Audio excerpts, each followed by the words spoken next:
મારું નામ જૈનિલ છે. હું કક્ષા 5માં ભણી રહ્યો છું. હું સમર સાયન્સ સિટીના સળંગ કેમ્પમાં દર વર્ષે આવું છું, પણ આ વર્ષે કંઈક ખાસ જોવા મળ્યું.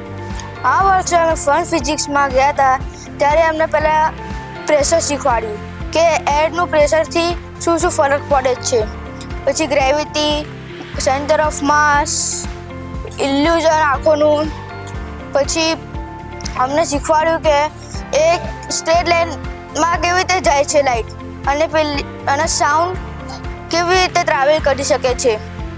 તો અમને આમાં ખૂબ મજા આવી. પછી લાસ્ટમાં અમને સર્કિટ મેકિંગ શીખવાડ્યું, જેમાં અમને LED ચાલુ કરતા શીખવાડી.